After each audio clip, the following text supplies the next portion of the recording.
But welcome. Thank you for coming on the pod. We've already... Yeah. Whoa, that is going to be the best part of today is when you guys say things in sync. One thing when you guys... Oh, what's going on? Why are we the same input? It's just going to be me if I don't change that. Oh. That's what the people came here for. Just like that. Yeah. Yep. People like me better when I shut up, so might work out. No, no, I think that's going to be good. Whenever you guys just talk, just like move the mic or like lean into it. Okay. Yeah. If one of you wants to wear headphones, you definitely can. If you don't, I wish I had two. I need to get another. I just don't have it enough. What do they do for you? You can hear yourself? Yeah, you can hear better. Like I can hear you guys. Like I can hear myself and hear you guys. So I'm like right in your ear. Gotcha. So if you like that, if you like me right in your ear. Do you want to wear them? I'll try it out. Okay, sure. Go. Unless you want to. No, I don't really feel like it. That's why I asked I'm you. curious about this. Okay. Yeah. Well, it's not working. But Is it? Oh, okay. No. Is it not working at all? No, it's not. Oh, that's sad. It's all good.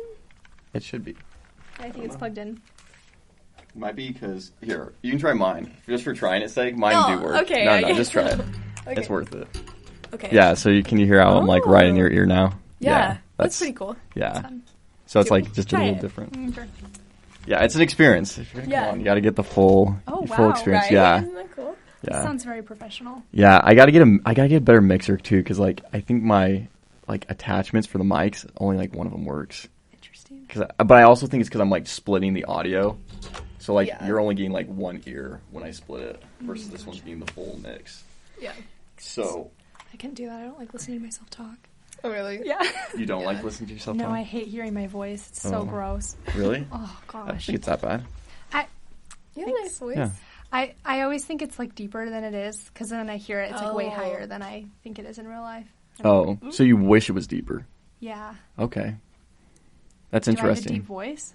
No, okay. I'm saying like I'm just surprised because like normally, Normally women want higher. yeah, most girls are like, have. my voice is too masculine. Oh really? Yeah. I don't know. One time my brother told me that there was this girl in our ward who had a really masculine voice. And he was like, yeah, she's super hot just because she has super deep voice. And I was like, Really? interesting. Yeah. Like a smoker? Like kind of like a rasp? Yeah, like she had like a very nasally voice. Like very, like. That is kind of hot. Like, you see? I'm just kidding.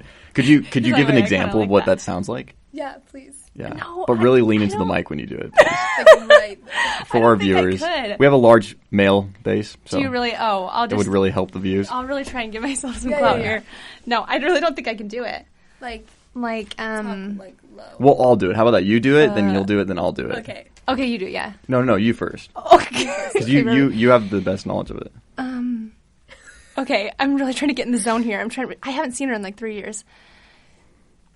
So she would just like talk like this, like all the time, like really like so like that drag out the words, like yeah, Like the chick from Pitch Perfect. yeah. What's her name? That Anna Kendrick? yeah. The main girl? Yeah. Like very like solemn and like mellow and like like I'm like damaged. like kind of and, gothic. Oh, like, yeah. Mm-hmm. Yeah. All right, your turn. Your turn. You got to try it. My turn? Yeah, your best Anna Kendrick voice. My best Anna Kendrick voice. Oh, that's good. That's That not was bad. really good, actually. What should I say? Like, Guys, I'm like so stoked to be on the podcast. That's really good. You sound just like her. Actually. Thank you. Thank you. I feel like we're gonna accidentally switch our voices into that, and we won't be able to get out. Literally. Like I love talking like the Kardashians. Like, Wait, what's the really do. Kardashians? Give me the Kardashians. just sounds stupid. We referenced the We made a joke about the Kardashians. I feel like we talk about them all the time. I've still never seen the show. Yeah. I still Really? talk about them all the time. Yeah. Have you ever watched? Yeah, Kardashians? of course. Big Kim K fan. No way. I'm just kidding. I've seen a few episodes, but I think I like Kendall. Is that her name? I don't know. She dated Devin Booker, right? That's Kendall Jenner. Kendall. She's like the really tall model. Kendall's the one that I hear the least about. Really? You know, like People say she's I never like hear about her. a pick-me girl.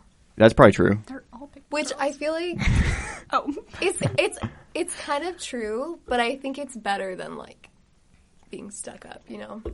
She just I think Is there a difference between those two?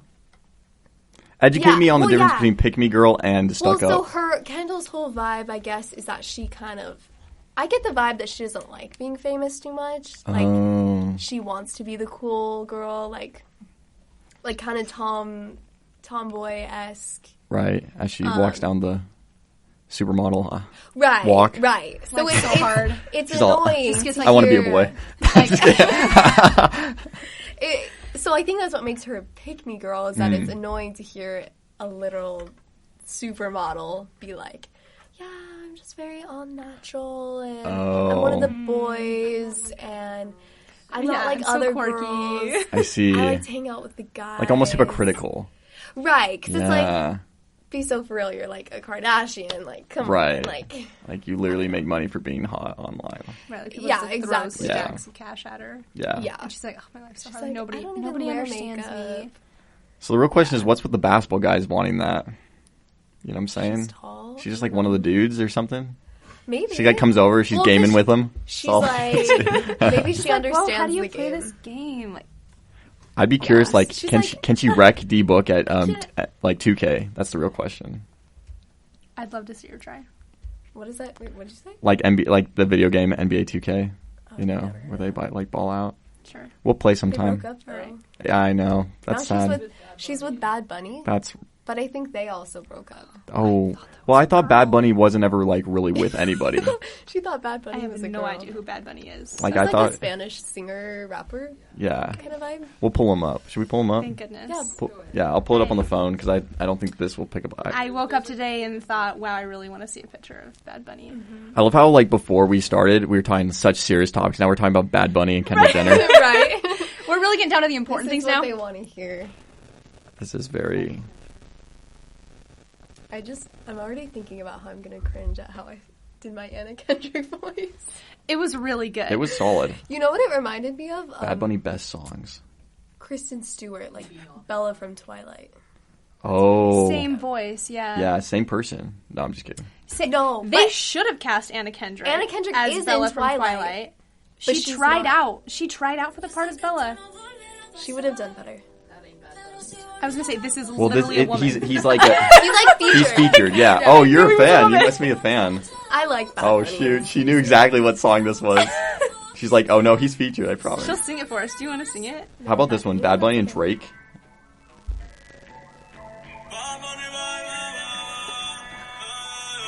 Hey.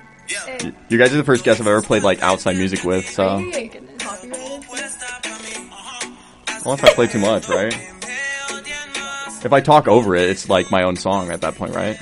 That's It's exactly the Matty how it works. McCurdy remix. Yeah, of MIA by Bad Bunny feat Drake. You own these rights. Plus, I just gave him credit. I said it was by them, so that's what matters, right? I don't make any serious cash off this. Really? Oh, that's so surprising to Yeah. me. Oh, wow. Yeah, keep drinking your dog. I'm just kidding. No, you can. You can. Especially if you don't make like anything off of it. They don't care.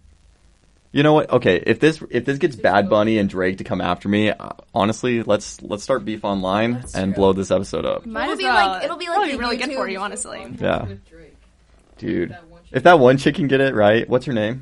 They Bobby. had a whole thing where it's like, Bobby and Drake slept together, and I'm like, Oh, Millie Bobby Brown? No, Bobby, like the influencer on TikTok. You're gonna start a rumor now. Oh shoot, we just Well, started. that was no. a rumor that they were friends, Millie Bobby Brown and Drake. Oh, that they're friends. Like Such a 3 years random ago. combo. Right? Well, because like That doesn't I feel don't like a know. good fit I at think all. it was Drake. I wouldn't say But that's so. why I said that. Drake seems like the type. She's Millie Bobby Way Brown is young. engaged What are to you someone, saying, right? bro? she is, yeah. That's crazy. Yeah, she likes I musicians. I still thought she I was don't 12. even know who that is. I know, right? All I can see her is with her shaved head and screaming at people. Honestly, the blood coming out of her nose? The blood. Yeah. You can't change that image.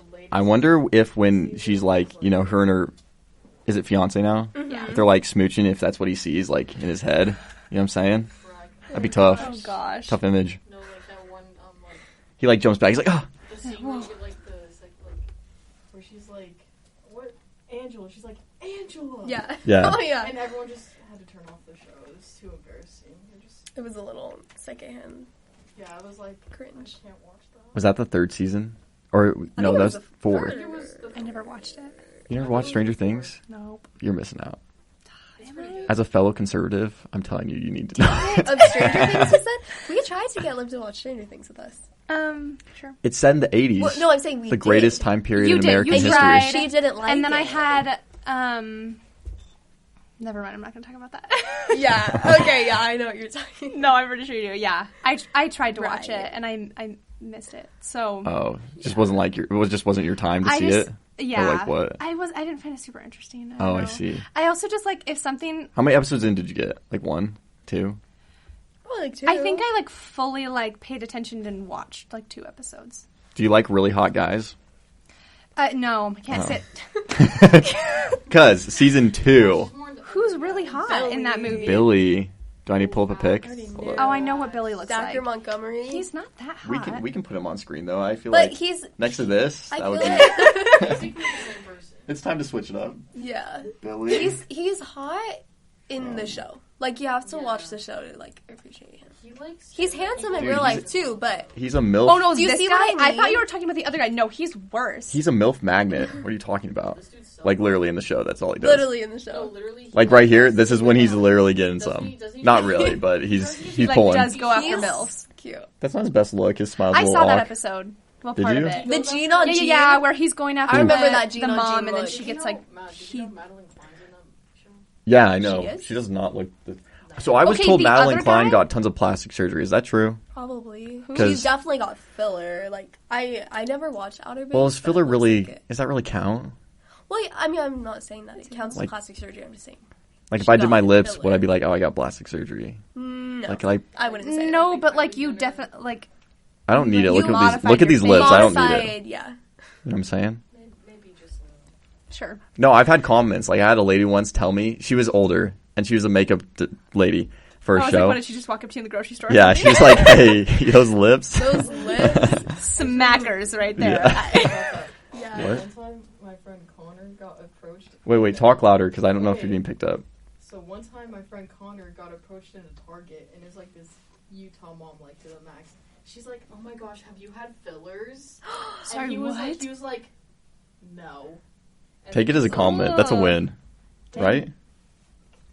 I guess That's so. true. No, guess. true. If you're a guy, maybe it's a less of a win. But Except, like, unless they look fake, though, then that's embarrassing. Mm. If your lips look fake. And so everybody that sees you, like, is hardcore He judging did you. not like it at all. does he even have big lips? No. You would know, right? That is. Oh. Maybe let's not. That's the tea. That's the tea. You have personal experience on this topic. Ooh. They're just ouch. There. So not filled. Well, Unfilled they're not lips. like, like white person lips where it's like just like the one line. Don't bring race into this. Then we can't go Lips? there. Wait, what? We have an inside joke about this. Yeah, her mom her mom has no lips. Like, love you, Darcy, but My she mom, yeah. doesn't. And so she'll, like, make fun of herself. And Now be she like, I does, have though. She got CT. filler. Oh, did she really? She did? Oh, yeah. Dang. Should we call her up and ask her what it was like? Yes. Call her up. We could. Yes, please do. Okay. Did you Okay, call finish telling you the call your story. mom today while my Cosmo teacher was, I- like, roasting the crap out of her? Well, I did because I was wondering what turned kind into of a layers radio she show. gave me. So she didn't answer though. This is probably going to be the most boring episode. No, this is that you great. filmed. This is gonna be Okay. great. This is gonna be awesome. We're calling up. We've got our Darcy. first live This is my caller mom. on the. My mom's like my best friend now. Welcome, Darcy. You're on the Matty. What do you Should we wait? Matty Turn McCurdy her towards the program. camera so we can like get her face slightly. Okay. I don't know if she's gonna answer. What? She didn't answer. We got to your see phone. those lips I in know real she's life. at Home Depot. Gotta get the. With my dad. If not, we'll try to snag her You at got the it. end. Maybe Thank you. Here it is. she'll call me back. Maybe that would be even better. The suspense of waiting for Darcy. Honestly, like, we'll just two wait. times today that she's missed my FaceTime call. Oof. So that's Tense. screwed. Anyways, Family drama. So you're not into we'll get that. this good. That's what you're telling us. Into what? That. No. Okay. Wait. So Steve between is- these two. Steve is way better looking Really? than the other guy. No. Wow. Okay, this guy. Well, honestly, here's the problem. Okay. like, Maybe this might maybe be this an is the wrong ugly- picture. How about this one? Less clothes Okay, so no, You look worse. better in the other on. one. Okay. More clothes. How about this one? Oof. What's with the hair, man? You gotta I watch just the sorry, I show. keep You're doing right. this. You're right. You're right. Okay. Hold up. I just if he Do yeah. you like he Ronald? is good looking Yeah. Oh, you like this without one? the hair. Without the hair. He's Australian. The only Yeah. That's pretty hot. Yeah, see, that's all I had to say. So the only image I have of him in my head, the problem is like, I saw the episode where he was like dragged by the thing and the eaten, and like, Oh yeah, That's It's tough. season like 4? his image is he's like sweaty and like also like what was That's he a high tough or something? episode to start on. Yeah, he was like high and like something was going on with him and like Yeah. ugh, gross. Yeah, that's Yeah. You're like, he looked definitely like a liberal, and I just He couldn't. he just looked like a He was dirty liberal, and I smoking just couldn't choose. Yeah, it wasn't us, it was him. Okay, Hey, I'm taking you guys down if I go down. No, coming with me. we all get canceled. What? Oh. No. Well, he didn't actually have that, so it's fine. I know. I got your joke. I'm Fake sorry. news, Yeah. everybody. So, we were talking a little bit earlier about politics, because you both have an interesting political background. You're very into politics. And so tell me a little bit about that. We'll recap a little bit of what we were talking about. But I'd love to hear, what's your kind of view on it? And then you had a lot of interesting insights of where you were kind of saw your political view, and then that changed and kind of correlated with religion too. So I'd love to kind of dig a little bit into that. For sure. Do you want me to go first? Yeah, go ahead. Yeah. Okay, I'm not sure exactly where you want me to start, but sure, yeah, I can get closer. So, Well, yeah. maybe, sorry. Let Okay. me ask you, probably that was a really vague question. Yeah, ask me a more specific question. Most people don't want to get into politics. Yeah. And you have an interest in that field. Right. Like even potentially a career in that. Right. And so why? Like what interests you in that, and why maybe should others get interested in that if they aren't, but what makes you interested in it? Yeah. Yeah. For sure. So yeah, when I think about like my future career, something that I really enjoy, like something I feel passionate about, and something that I feel like myself when I'm doing it is public speaking. So I really enjoy speaking in front of large crowds, when I really have to like sit and think about a topic and come up with like ideas that I can share with other people that will inspire them. I really want to like do something that will affect others, So I thought like politics is a really good way to do that. And I'm also really passionate about politics. I'm conservative, so I'll just like blanket statement lay that out there. So I'm super conservative, and I see the way like our world and especially our country is going very opposite of that. And I find that a lot of conservative views are getting just squashed because of just like strong opinions that people can't seem to conquer. And so I just really have been interested in getting into politics so that I can change it, which is a pretty bold statement. I feel like I think it would be really hard, especially as just one person, to like change the entire political direction of a country. But I think that... But that's still cool. You know what I'm saying? Yeah, well, Because sure. that's like big thinking. That's like thinking like I can do something big and massive. Yeah, So for that's sure. awesome. And I think that, it starts with one person. And if you can change a lot of minds by being intelligent and really knowing your stuff. Right. And also just like being very personable, I think that a lot of people look for connection, especially in politicians, somebody that cares about them.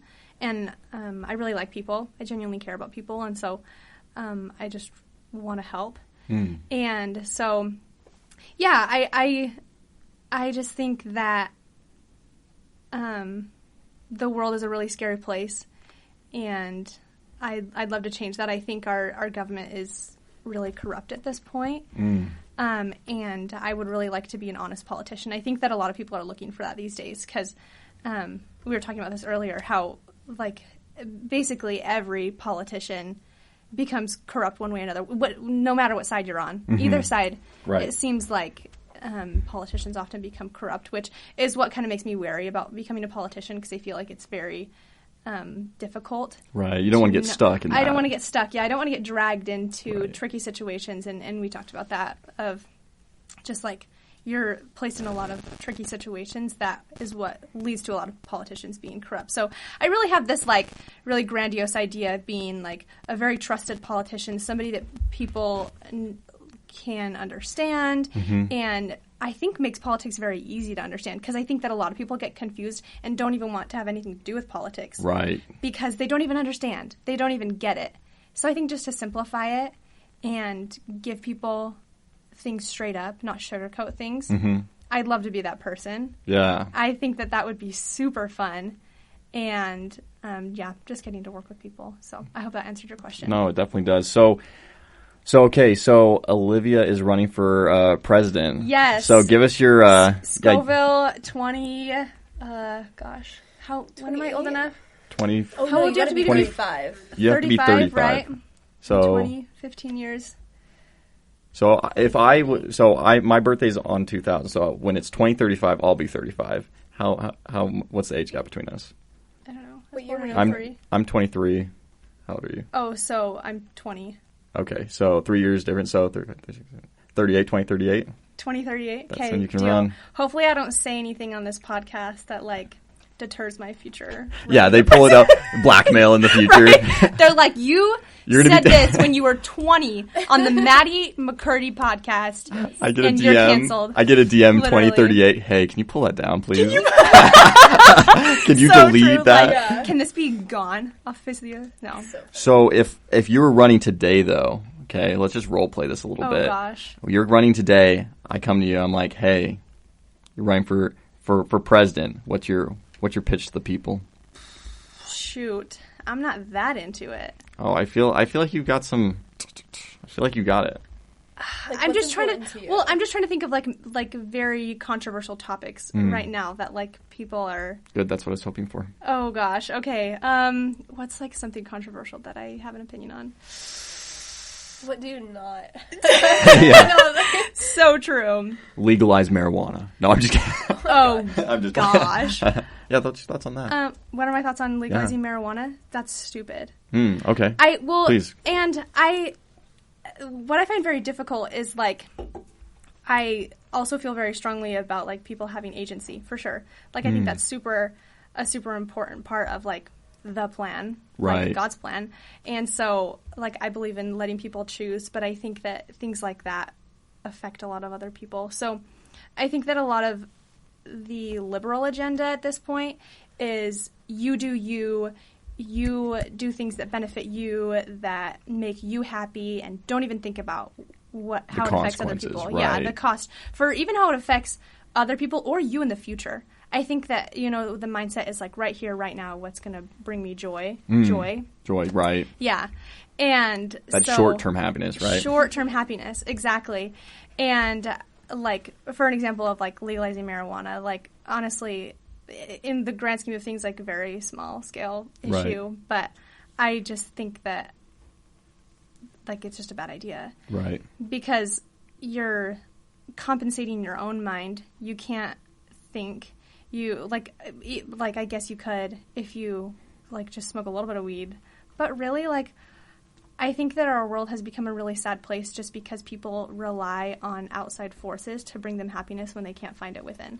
Right. And so I think that people aren't willing to work hard enough to find happiness within themselves. And a lot of people don't have a purpose, and so they try to mask that by outside forces like marijuana. Interesting. So I think that, legalizing marijuana is just a bad idea because it's not going to benefit anybody in the long run. But at the same time, if somebody wants to choose to do that, fine. But it will eventually bring down our entire society because it's melting people's brains. Mm-hmm. So.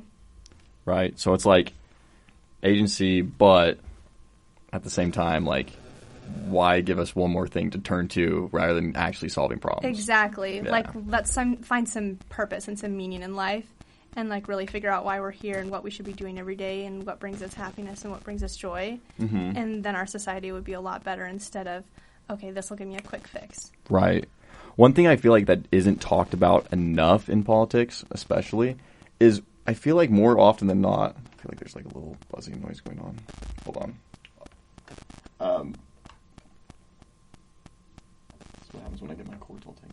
There we go. More often than not, I feel we have a mental health crisis more than anything else, right? We have a mentality problem, and probably things that through obviously there are hormonal imbalances, mental health challenges, but I think a lot of it too is when you don't know who you are. And I don't remember who I was talking to. I was at lunch with somebody the other day, and they were talking about when you don't know who you are, you're going to have mental health crises, Totally. and you're not going to be happy. But when you really know who you are and you truly know like what you're capable of and who you can be, those problems start to go away because you have that confidence within, you know who you are, and you know you're not worried about, oh, Joe on social media is doing this and that's so much better than my life. My life is horrible, but you know, Right. like you don't fall into those traps nearly as much. Obviously, you will still, like, things happen, but For sure. so I think that is something that like doesn't get brought up enough, and then people are trying to find escapes to run to. Exactly. Right? Yeah. Well, and I think that it's especially easy as like, say, a religious person to find a purpose in life. Like, I'm a religious person, so I like that's where I find my purpose. And so I feel like there's like a genuine meaning to my life, and I can actually do something that matters. And I think that, you know, our society is not religious anymore. Like, it used to be like one nation under God, all of that. No Right. more. That doesn't exist anymore. And so many people are atheist, and which is like sad to me, but like whatever. Right. That's their opinion, and that's okay. And I like in like the example of running for president. Obviously, I'd want to run for president and help people who are religious or not religious. But I think that everybody, whether you're religious or not, can find a purpose and a meaning in life just by the fact that you're here. Because there's no way it was an accident that you're here. Even if we do just cease to exist at the end of this life, you can at least find purpose in your life by helping other people. Right. And I think that's what we're missing a lot these days, is that we're thinking a lot about ourselves and what we want and what matters to us instead of what matters to other people and how we treat each other. And I think that, like, this is just a quote from President Nelson, prophet of the church. He says, how we treat each other really matters. And I think that's such a simple statement, but is across the board, whether you're religious or not, matters. How we treat each other really matters. And I think that could change a lot about our society. Interesting. And the yeah. way we look at other things when we Right. realize that we have an impact on other people's lives. And I think that can give us a lot of purpose. Yeah. Yeah, I don't think people realize, like, that their decisions have an effect, you know, whether they're big or small. But, and Sophie, you mentioned, you talked a lot, well, on the questionnaire, and then earlier when we were talking, you talked a lot about how you feel strong about mental health advocacy. And so I'm kind of curious to hear your thoughts on that, you know, specifically. Like, what is your kind of feelings towards that? And you have a little background in it as well. Yes, I do. Yeah, I'd love to talk about that. So I, from a very young age, was a very anxious child. It really, really affected me growing up. Like, I have vivid memories of, I don't know if this is something that's specific to me, but I remember being in 7th grade and hearing about is it the Yellowstone, like, volcano? The volcano, yeah, that, like, if it explodes at any minute, then the whole world would die. Yeah. I had a 3-hour panic attack that day. Like, I was shaking, I cried in the bathroom, I called my mom, and You're like, we're that's screwed. just an example. we're doomed. Done. Literally. It's going to explode right now because I'm thinking about it. Exactly. And it was just very, like, my mind didn't process. No, like, I remember being at the lunch table. I was like, why are you guys not freaking out? We have to do something. But everyone else is just like, chill. Oh, did it stop, And Kel? I never, Oh, sorry. Okay, we're good again. Okay. Keep going. I never understood why other people were so okay with the unknown. And it was never, like, social anxiety. I had, like, good friends in, like, junior high and as a kid. But it was mostly weird things like that where I'd just be, like, overly anxious over things that just didn't matter. Come, like, 8th grade, freshman year, sophomore year, I became very depressed. It didn't stem from anything that I can think of. Like, looking back, there wasn't a specific point where I was like, oh yes, like, that triggered that depression or whatever. But it just happened. I wanted to isolate myself. I didn't want to talk to people. Like, I'd be at family parties and I'd just run to the bathroom and just sob because I just hated myself. I really did. And I had never felt that way, but it was something happened where I just despised myself, and it was just a struggle because I thought, why get out of bed, why better myself, because, you know, I hate myself. I don't want to put myself around other people. I wouldn't want to be around me. I don't want to be me. So yeah, that just like years of struggling with that. And I love my mom so much, but We heart Darcy. I love my mom so much. But the thing is, like, I was talking about this earlier with you guys, like, that side of my family is very conservative and very, like, grit, you know, suck it up. Your problems are kind of in your head, like, come on, like, you feel this way because you slept in today. Like, things like that was kind of the agenda that I was, like, given. Right. Like, that was what was handed to. Yeah, very much just get it solved, like, just you're fine. Just get it solved, it's in your head. Yeah. Right? Which maybe some of it was. I don't know. I don't blame my mother or my family or anyone for that. But that was tough for me to hear as, you know, a person that was just a happy-go-lucky kid. And, I mean, yeah, I had anxiety still, but I never had experienced that, like, want to isolate myself. And I loved people. I loved everything. Like, I loved life. And then just, like, it was just one day I just... Was there something specific that kicked it off, you think? Or was it just kind of like... Well, like I said, I can't think of anything that did. Yeah. I have no clue. I think it just was when I started to mature, my brain started developing more. I don't know. That's the only thing. Just seeing life differently, kind of. Yeah, okay. Probably. Yeah, so there was that. I remember Elder Holland. Is that what you would say? Elder Holland. Yeah. I always second guess how I address the apostles because they're all like different. Anyways, he has a conference talk called "A Broken Vessel," which I absolutely love. I hold that really close to my heart because that was, I remember watching that. I remember it was Christmas Eve. I was at my grandma's house and I was hiding in the bathroom crying again because I felt so unhappy and I couldn't figure out why. Like a 13, 14-year-old girl on Christmas should not be unhappy for no reason.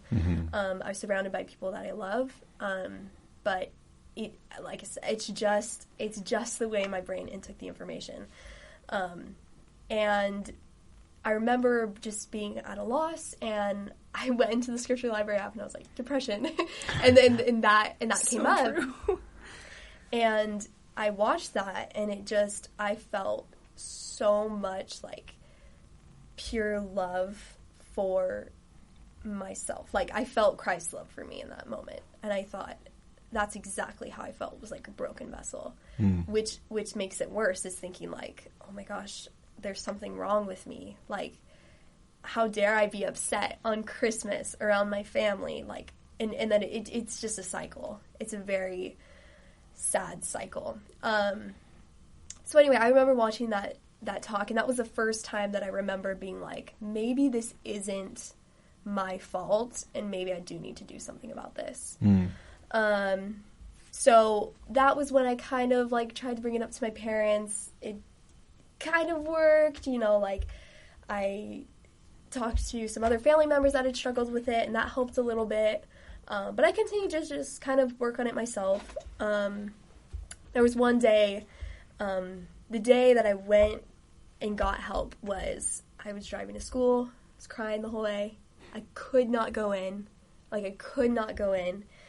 Looking back, now that I've kind of healed from that phase, it's so interesting to see that side of yourself, because I haven't been there in a long time. It's almost like, how could you be so upset that you couldn't just walk into high school like a regular kid, like just go to school? Anyway, so I called my dad, and he took me to the psychiatrist that day, which I'm so grateful for. Like, that, I think that moment, my dad was like, hey, she needs help.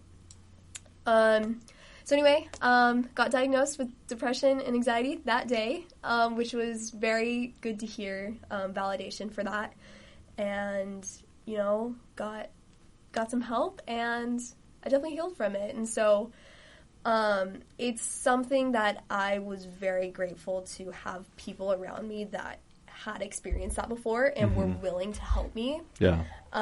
Which I know that a lot of people don't have. So that's why I'm so big on the advocacy for it, is because I know exactly what it's like to be, in the bottom of the valley, just absolutely lost. And you get to a really scary place mentally where you think, like, maybe I shouldn't exist anymore. And that's a really scary thought to have as a young kid, and you don't know what to do about it. And I think something that's so important to me is, like, being known as someone that someone else can go to. Mm-hmm. There have been a couple times that, I don't know why this has happened to me, but there's been a couple times where I was, like, either at seminary or at school or at a church event or something, and I've seen someone sitting outside, like, crying, like, sitting by themselves. This has probably happened, like, 4 or 5 times. And every single time I've gone up to them and talked to them. And a couple of those times it was someone that didn't know why they felt that way. And I explained, like, hey, I know it's hard to believe, but I am actually, you wouldn't guess it, but I do have clinical depression, and I know how you feel right now, and I know how scary it is. Mm-hmm. And, like, I just want you to, like, you don't know me at all. Like, I know I'm just a stranger that walked up to you, but, like, my name's Sophie. Here's my number if you need anything. Like, I'm here for you. Yeah. So I feel like that's an additional blessing that came from that trial in my life, is being able to share that light with someone else and be that person for someone else. I share September is Suicide Prevention Month, and I'm very vocal about that kind of thing on my Instagram. So in the link in my Instagram, I have Church of Jesus Christ, and then I have the Happiness Project. The Happiness Project is a company that was formed from these people who had a friend named Nick. He committed suicide, and they basically made that organization for suicide prevention. And I think they have a lot of good resources and information on there. That's a good resource to go to if you're curious more about that. But that's awesome.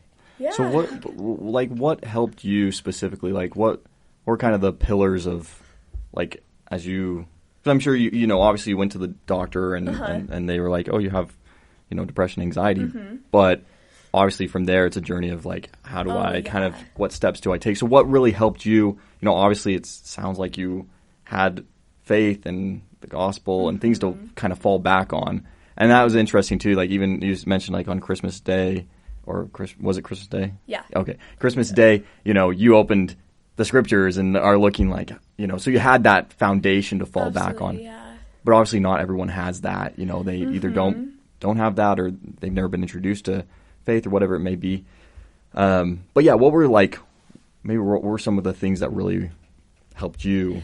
Yeah, definitely. And again, like you said, not a lot of people have that, and which is another reason why I'm pretty vocal about it, because luckily I'm a part of a church that recognizes mental health, and especially nowadays they're really talking about it and opening up those conversations, which I think is so important, because people with depression have had depression, or, like, the human race has had mental illnesses forever, but it's so important that, like, we're finally talking about it. And anyways. Yeah, so I guess what really helped me was being honest in how I felt, really being able to say, like, I have depression. Like, saying that out loud is a huge deal, like, because I always wanted to be able to solve it. Right. But, like, surrendering to it a little bit and just being like, it's okay that I am at a loss here. And there's people around me that are willing to support me.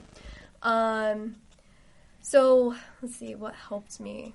I guess, like, doing what my doctors told me to do, and, different methods of, medication and, whatever it may be.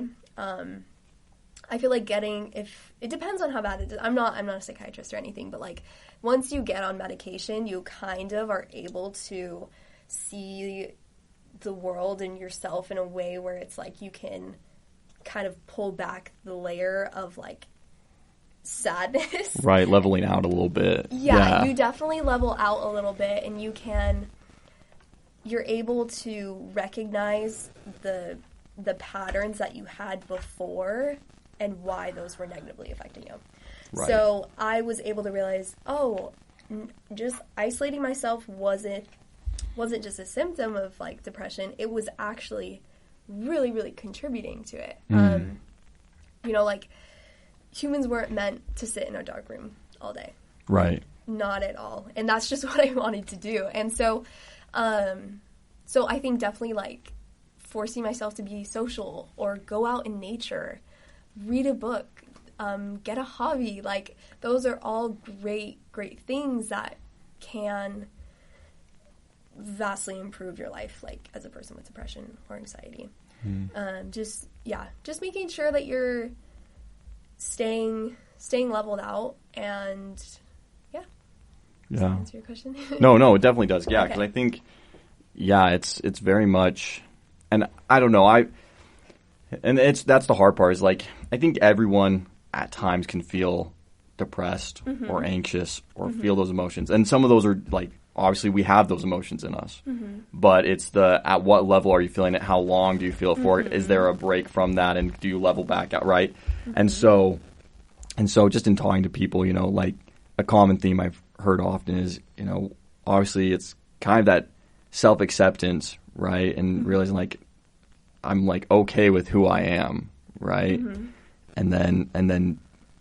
And this is, I think the cool part about what you're saying too, and because not everyone does this, but taking like daily steps every day, taking action, going, you know what, I'm going to go out and... You have to work at it. You have to want to get better. Yeah. Some people can enjoy sitting in that kind of misery because they think, oh, like, this is just how I am. They told me this is how I am.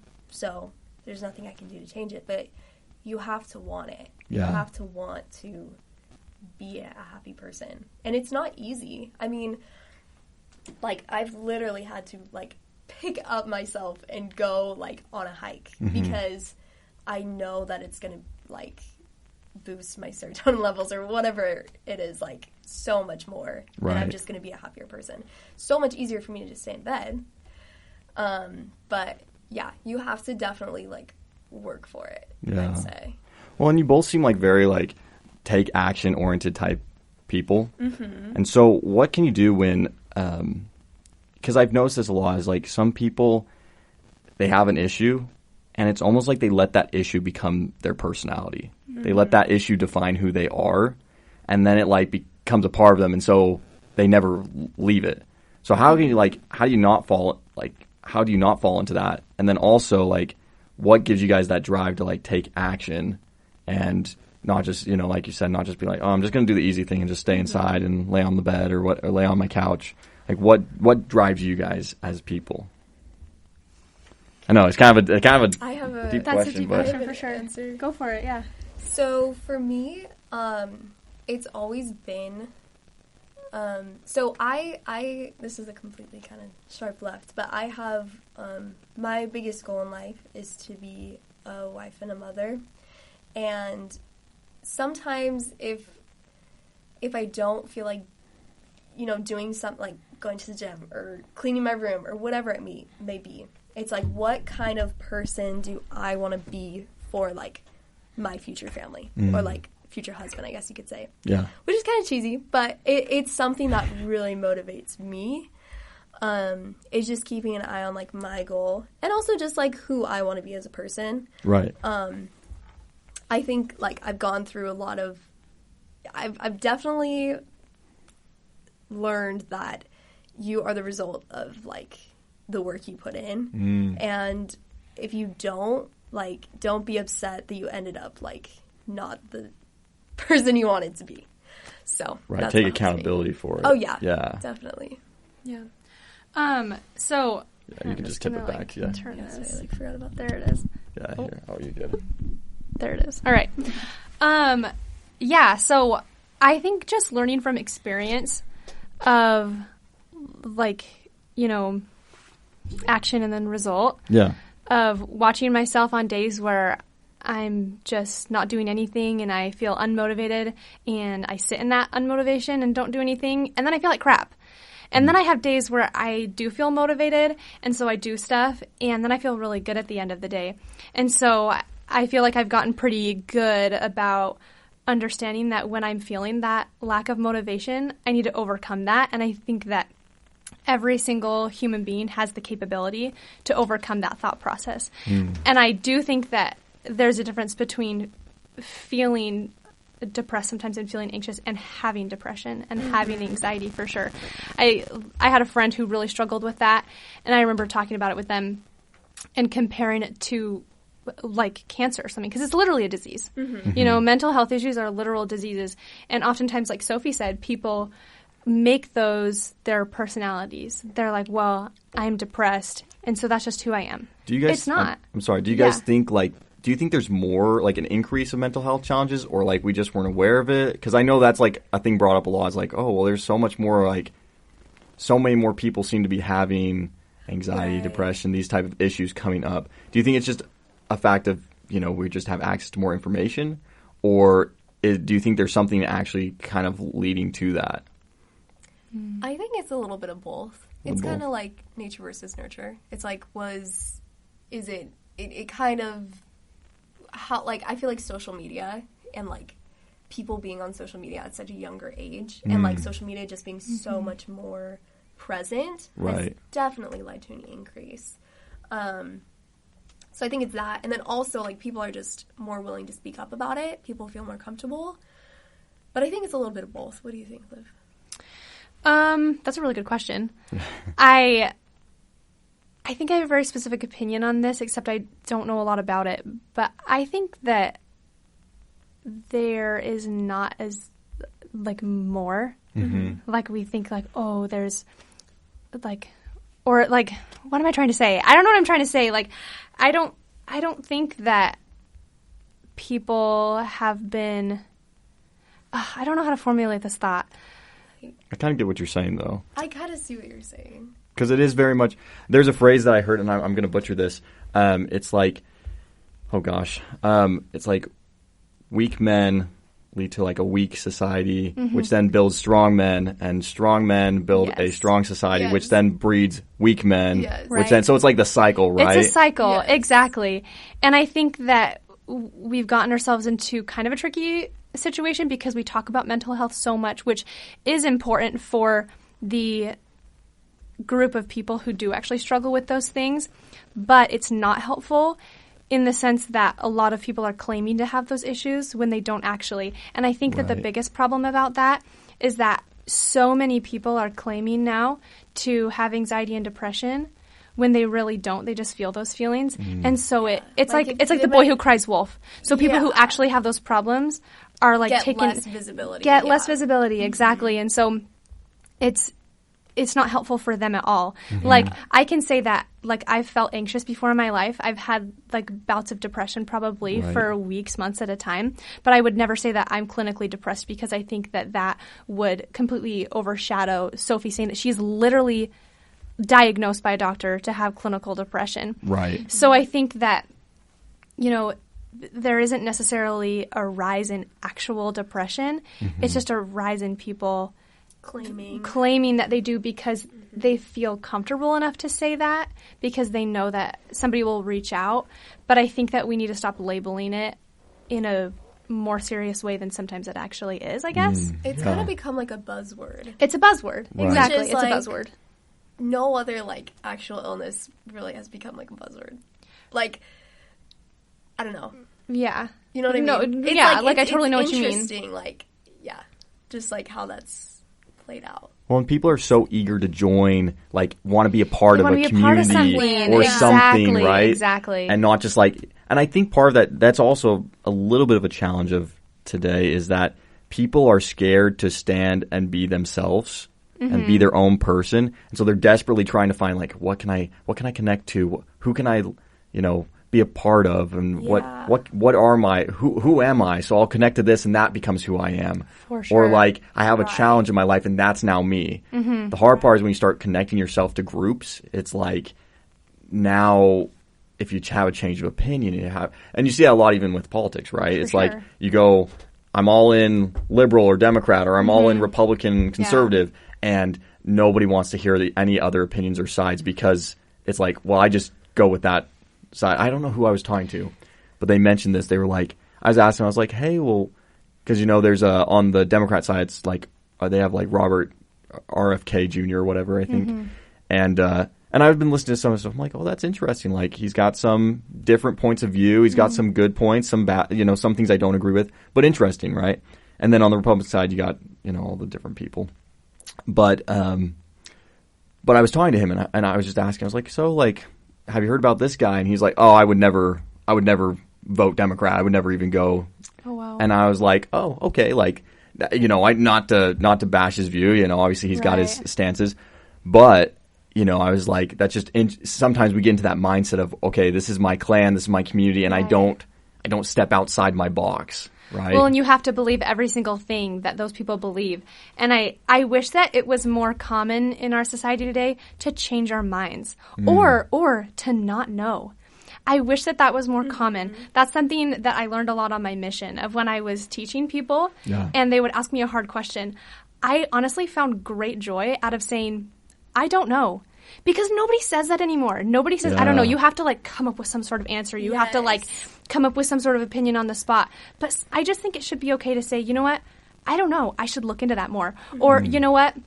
I had an opinion on this way, but I learned more about it from these resources, and I changed my mind. And it should be okay to change our minds. And I also think that it should be okay to not subscribe to every opinion of anybody. I think that's what's really separating our country right now of, like, Trump and Biden, for example, like the whole presidency. Like, I'm a conservative. I like a lot of Trump's ideas.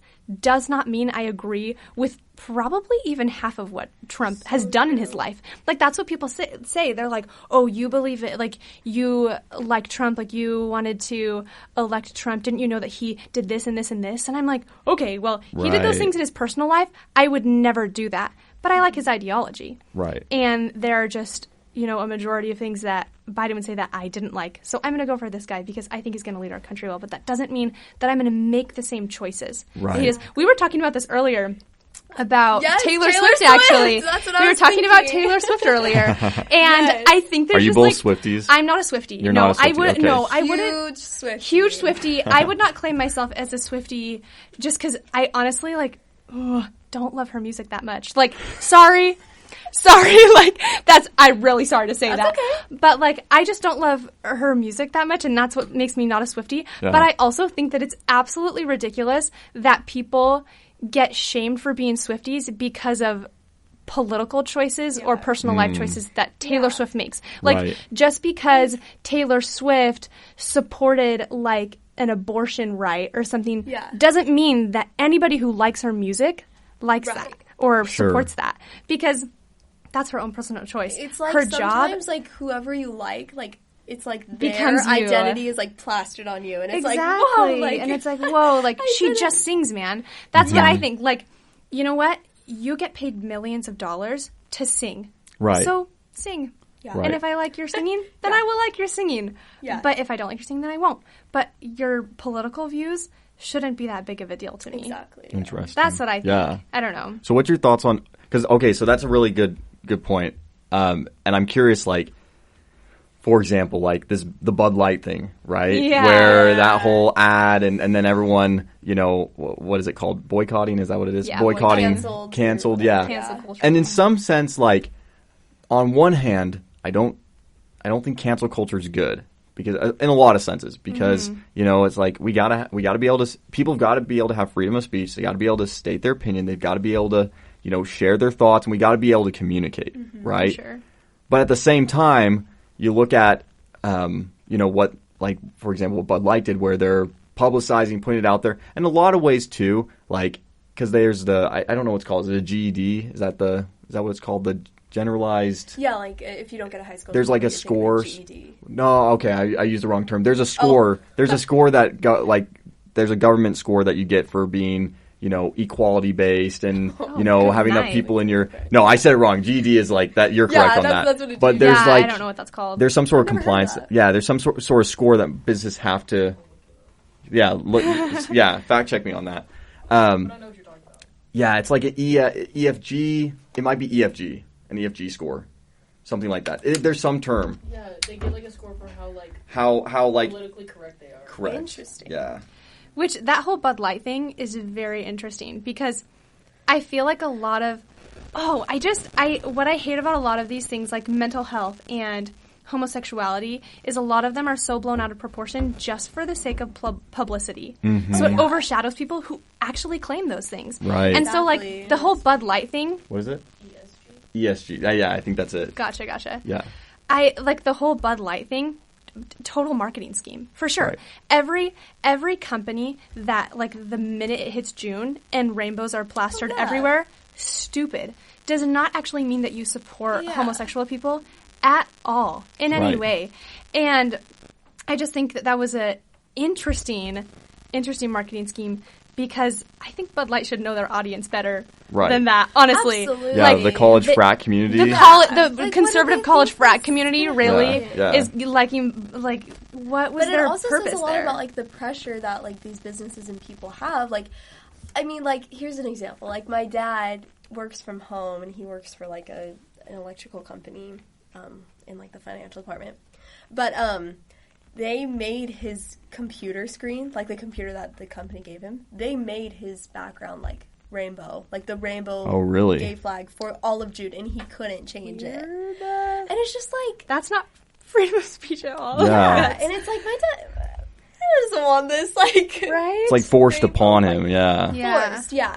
And it's like, no one else liked it, but the company felt pressured to do a gesture like And there's a no gesture option to like disagree that. anymore. There's no option to Right. disagree. And That's if you the- do, it's just like, Because then you get in trouble or you're shunned or whatever it is. Exactly. Exactly. And that's the problem, is, like, any celebrity can say whatever they want. They can present any opinion they want because that's their freedom of speech. Personal But choice, right. Yeah, personal choice. But the minute anybody presents an opposite opinion and it's not, like, what they claim to be the majority and they get shunned for that, ridiculous. Like, I know, like, just as an example, like, Chris Pratt. I think Chris Pratt's really cool. Like, I don't know his actual, like, political stance, but I'm Right. assuming he's conservative because he Yeah. presents pretty conservative stuff. Pretty religious, conservative, I Pretty believe religious, so, yeah. conservative, you know. And, like, that just gets shunned so much, which, like, go Chris Pratt for, like, still making it in this world with having those ideas, because Right. nobody else is doing it, it seems like. But I just think everybody should have that option to present that opinion. Nobody should have to subscribe to those opinions when they like that person, but anybody should be able to speak freely of what they think. Right. So, Right. So, yeah, and that's the differentiating line, right? Is that difference between personal choice and then are those ideologies being forced upon you? And if they are, you know, similar to, like, the Bud Light thing, they're not really interested in, like, they don't really care. It's all a marketing Exactly. ad, you know. But then it's being kind of forced on their buyers, right? Right. And so they're going, well, okay, our personal choice then is to not buy this product. exactly. So I do think that's a good Yeah. point. Is like that's the differentiating line. Right. Is it personal choice or is it kind of being forced upon you Right. and affecting your personal choice? Yeah, That's interesting. Definitely. for sure. It's very, like, it's kind of scary to watch, like, just how fast the entire world can turn on someone. Mm. Like, it's Definitely. I can't imagine, like, being on the other side of that. Oh, Like, for lots sure. of celebrity. I mean, like, James Charles 5 years ago. Do you remember that? Is he still around? He is. Really? Kind of. Yeah, I don't watch his stuff, Incredible.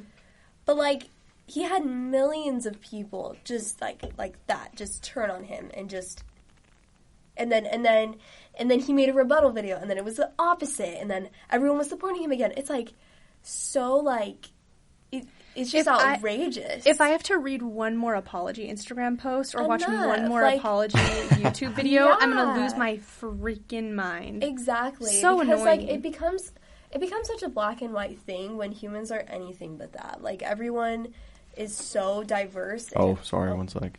Sorry. You're good. Also, I need to leave. Oh, You gonna do the me like assistant that? is out. Okay. I had to leave like Well, what are you gonna leave in my car? How am I supposed to get Do home? you need a ride? Awkward.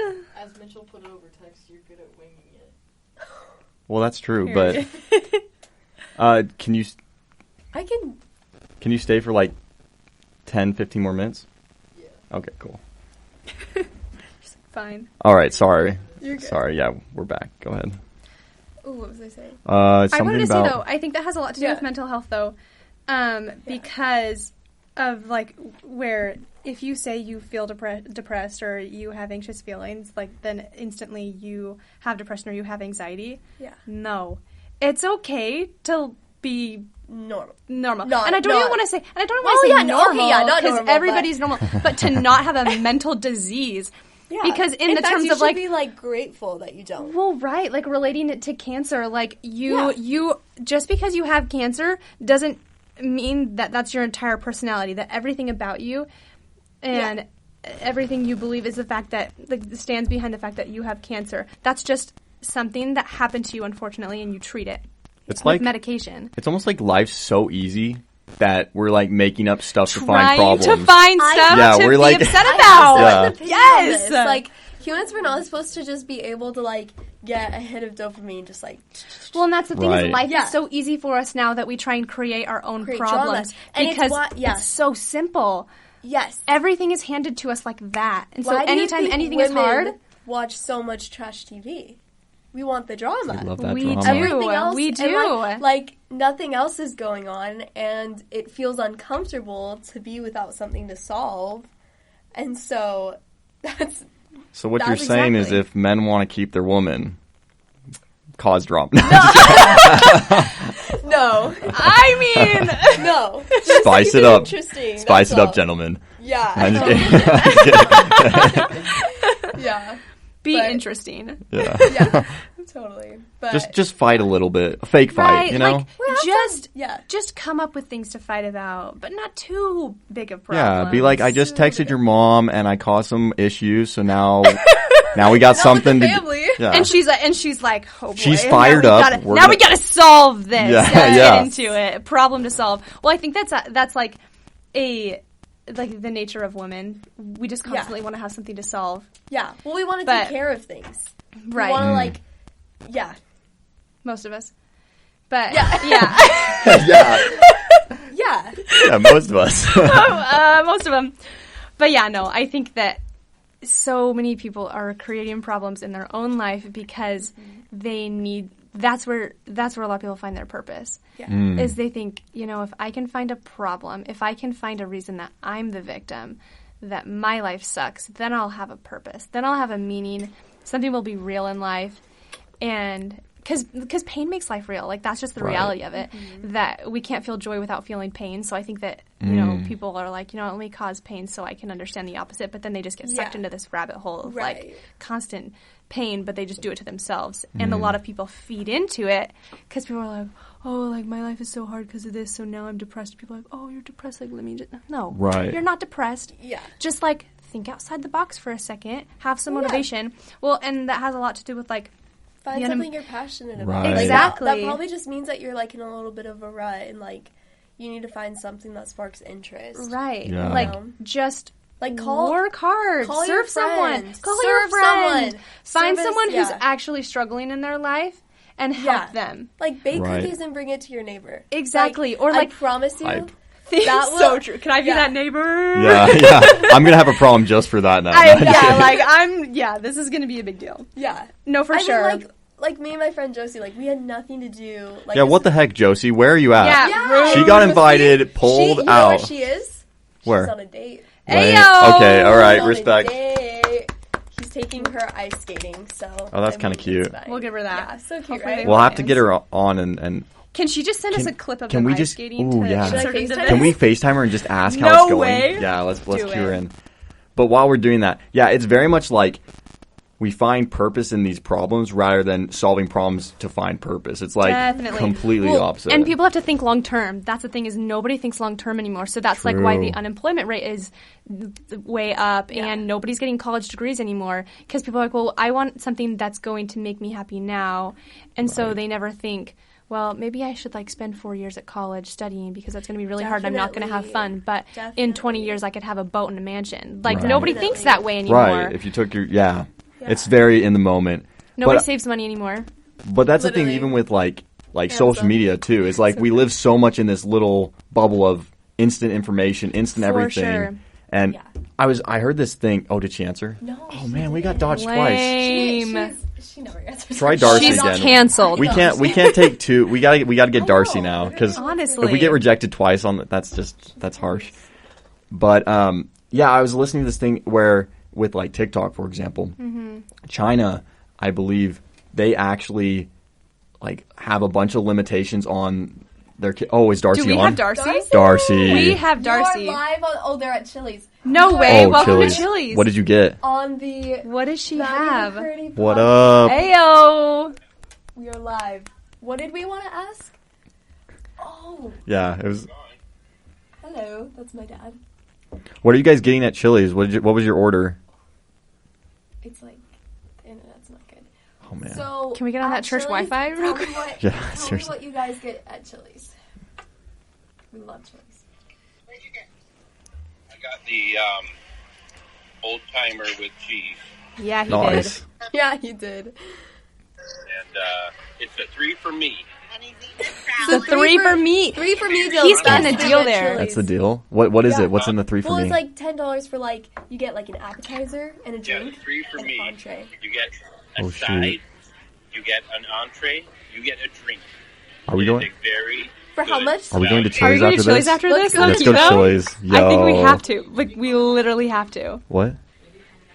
It's really good. They have like Connor has to wait because we're going to Chili's. Is that your boyfriend? Yeah, but she did kiss him.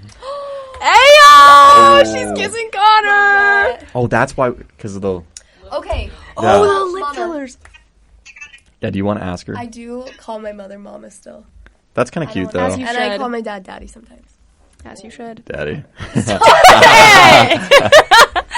We all think it every time, though. though. I'm kind of retired that one, but Right. Mama is always Mama. We were wondering.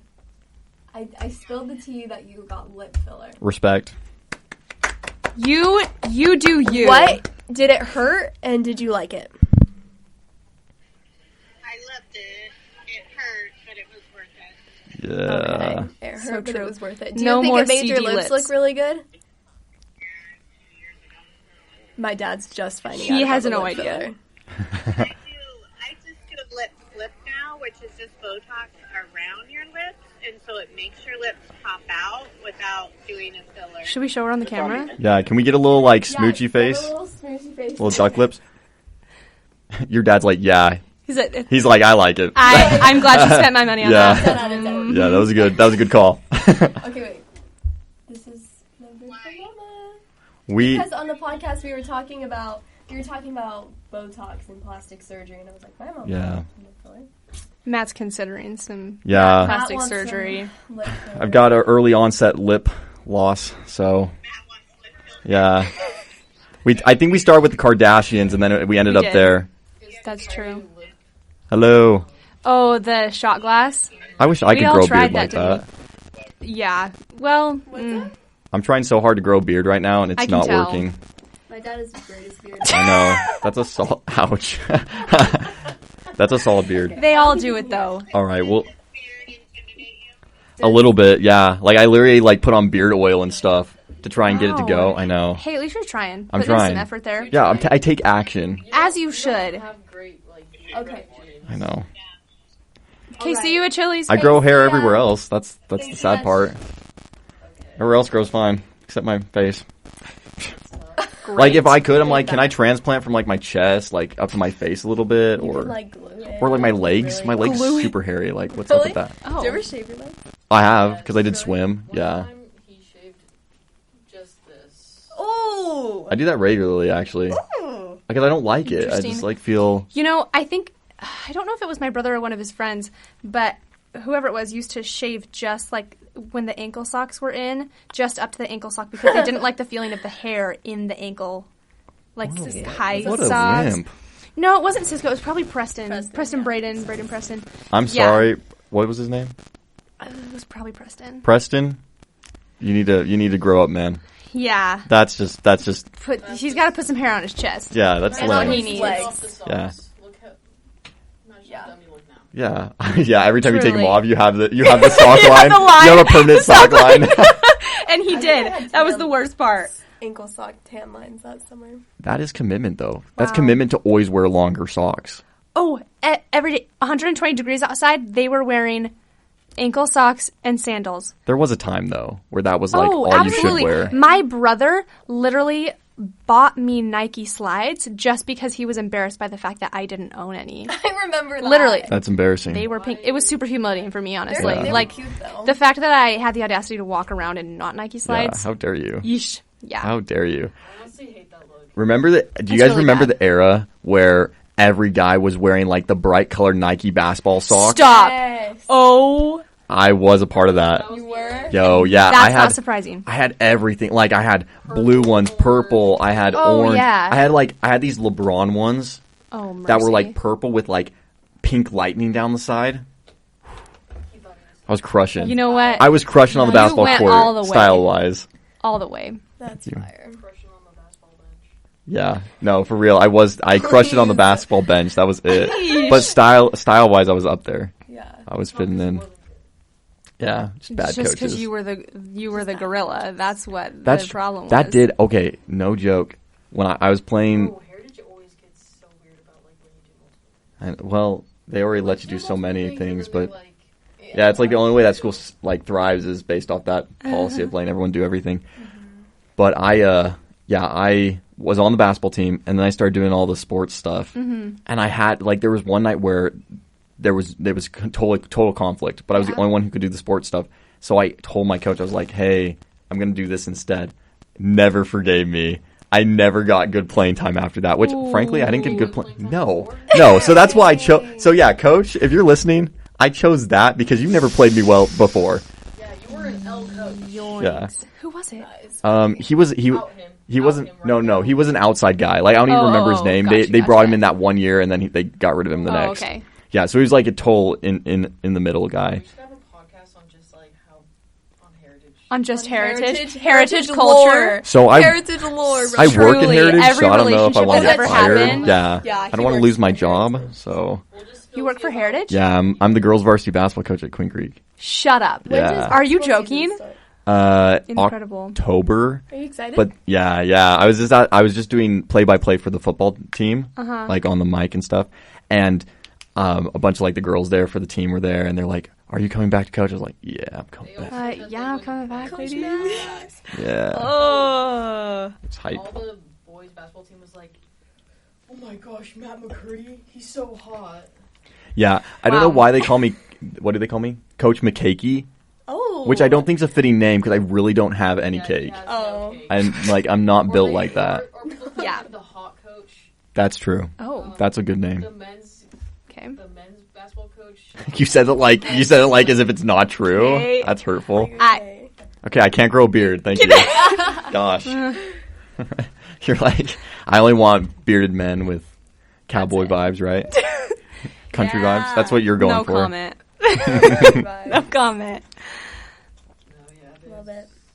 lots of names. I don't know why we're all looking at you now. I know. Give us something good. I also had Juicy Mama. That was the other Oh nickname. yeah, Juicy Mama. But like Juicy everyone- Mama. Where do they it's come over up with this stuff? Can they make T-shirts? I That hope should be so. their team T-shirt. That would it's be just good. not their names on the back of the shirt. We Just should all go the to names one that of came these up. games. Came up for you. Okay, fine. Yeah, I'll let you guys. Mine I'll was Juicy G. Juicy G. Yeah. Oh yeah, because they were just giving each other nicknames. Yeah, we were- That's awesome. Yeah. I think I didn't know how coaching girls would be because I've played like on guys teams, so you Right. get a vibe for that. But I then, I'm actually trans, so I played on the nice, just playing. But what was I even saying? Oh, so I went to like one of the community college coaches, and I was like, so, how is it with coaching girls? Like, what do I need to know? And he was like, well, first of all, like, they very much are trusting. So, like, for example, like, don't tell them, like, work hard and you'll get playing time, and then you don't even, like, you just play favorites even if they don't show up and work hard. Yeah. Like, he was like, guys, for the most part, like, it's not good to do, but they'll, like, if a guy's not really working hard, but he's definitely the best player, like, guys are like, well, I'm not as talented as him, so it makes sense. But he's like, girls are like, they will just stop working for it because they're like, I can't trust this coach. Oh, for sure. Which I thought was interesting. I was Well, and the fact that, like, just, like, the fact that you are a male who is only like 5 years older than them, and they call you Juicy Mama, if you don't give them playing time, they're instantly going to be like, oh my gosh, like he hates me, he thinks I'm ugly and stupid, and we're not getting married anymore because all of them think they're going to marry you. They all think that they're going to marry you. 100%. All of them have tried your last name. Oh, with their name. Absolutely they have. 100%. You are the locker room talk. They're like, so like, Coach Matty makes C Juicy Mama. Like, do you think who do you think's gonna marry him one day? Yeah. Oh yeah. It's not even the team. It's like everyone, all the girls in there. They're like, yeah. Coach in there. Thing is, I'd walk in and like one of my friends would be like, they're talking about your brother. So I just be like, oh, that's so uncomfortable. I'll just throw that out here. I love that. The funny part, we're like actively watching his head go like. I know. I'm just like, my hat isn't even like, fitting anymore. This is where I'm meant. This to is my be dream. For the rest No, I'm of just kidding. My dream is to coach at a school and have 14-year-olds like me. One girl that she was The like, dream job, truly. She was, me and my friend, we were watching her flirt with Matthew during. Yes. Dude, just come over here and speak on the mic, dude. Oh, sorry. Okay. Like, just join the pod. So, me and my friend, we were watching. You gotta be in frame, dude. It's so difficult. Or you could, you could go on your knees. You could just kneel So down. demanding. That's probably better. I'm not gonna do that. Okay. Yeah. Not kneeling down Be professional. for Be you. professional. I'll never kneel for a man. All right. Sorry, that Whoa, got dude, you're gonna give me. You can clip that. Yeah. Okay, so one time we were watching my friend. On the mic, please. Thank you. There you go. That's good. We were watching my friend, and she was like twirling her hair and like putting her foot out and like and they never know that they're doing it. No, they never realize that they're doing that. Got caught. And so then me and my friend were just cracking up, and so then. She comes over like, so how was your little flirt time with Matthew? And she goes, I wasn't flirting. Every time. And then she has been like obsessed with him. Yeah. Like she's like, I'm gonna marry him one day. She posted on her Instagram story, like her private Instagram story, she's like, post a picture of Matthew and goes, No. I will marry this man one day. Let me just add. She's really let me just manifesting add, it. This, she really is. This picture, I did not give her this picture. No, our brother. Me and my brother go to the gym. We go to the gym, all of us, I guess. Yeah. We go to the gym, and he was like, send me the gym pic. So I sent him the gym pics. She gave him the picture. So just clarifying that. Thank you. Yeah. But then she wrote in my yearbook, she's like, I love you, can't wait to be your sister-in-law. Wow. Thing is, What? I'm friends with so this like girl. something I would do. I've been friends with this girl like 100%. like Totally. before Matt was coach, and so like she would like we would hang out, and she like slept over at my house once, and she was like, "So when's Matt gonna come over?" And I was like, "Well, he doesn't live here, so." Please, she just wanted to. She was hoping. Poor thing. Well, and the so fact that funny. like she's serious is like, because like Callie would make jokes about like marrying Bradley. Attractive at all. Like, the fact that she's serious, huh? Wow. That's tough. Oh, No, wow. the fact that she actually thinks it's Olivia's gonna not a fan. That's what we found out. Not a fan. thumbs down on the Matty McC pod. Yeah. Oh my God. Just kidding. No, even I the mean, pod, no, just I Matty mean, McC. no. I just mean like my friend Callie would always make jokes about like marrying my brother, but it was like funny. It was like jokes like, oh, like we'll get married one day. That would be so hilarious. Yeah. But she's like, we will be wed one of these days, and it's like, because her heart's gonna get broken, even though you were never a She thing. asked him to That's what's prom. sad. Aww. Aww. She asked you to Sadie's, and then she asked you to prom. right. She did. Yeah. I did come up with the He's ask. like, yeah, I went. I was- totally I forgot was about so- it. Yeah, right? I was very much feeding Look into at the that woman. delusion. That's not on my Because I'm mind. not supposed to. That wasn't written in my contract. Yeah. I have to go to prom with these girls. He did come to What's that Linfo about? with me because my date got arrested. I was hype. And Oh, so no. Okay. then I brought him because I was like, well, I already have the ticket. So, What did your date get arrested for? Trespassing. Okay, And that's the thing is, believable. like, he trespassed. Not even and a cool then, crime, okay? And then, Yeah. but the thing is- Embarrassing. the Then thing he is, ran. Very walked juvenile. there, Oh. Then he ran, and then there's like 7 cops like coming after him Dude. and his friends. If you do something illegal, face your punishment. Just take don't it. Run. Truly. Don't run. If you run, then you'll get I know. I'm good friends with a couple cops, and it doesn't end well for you. That's all No, I'm saying. it's just annoying. Like you said that you modeled after the proselyting MTC. But the proselyting MTC, you go over the lessons that you teach, and you do like mock teaching appointments, right? Yeah. And you do language training. Right. So how did you mold that to service missionary? Because I don't know a lot about service missions, honestly, but like most service missionaries are doing like working at the food Service, bank right. and like things like that, right? Yeah. So ours was really based upon, and the interesting too is when because I did serve for like a year and a half before I did anything with we call it SMT, Service Missionary Training. Gotcha. Okay. So before I did anything with that, I did social media for the mission because my back was messed up, so they didn't want me to go lifting boxes and all that stuff. Okay. And so I did that, and COVID was around too. Yeah. And my focus then was really about a lot of these service missionaries would come in, and they felt like they were just there to serve, not vocalize their testimony, not share the gospel. Yeah. And there was a bit of a stigma around it too, of oh, we're like the B class, like let's. It's sad, yeah. Yeah. And so my big thing during doing the social media was let's provide these missionaries with opportunities to share their testimony online. Yeah. And learn how they can vocalize their testimony. That's awesome. So when we created the SMT, it was really around that. Was let's start building. Let's give them a spiritual foundation that isn't necessarily around teaching, but a spiritual foundation where they realize okay, I'm not the only one here. I am a part of a bigger purpose than just I'm here in my local food bank. I'm partially bigger, and let's help them realize they do have a testimony worth sharing.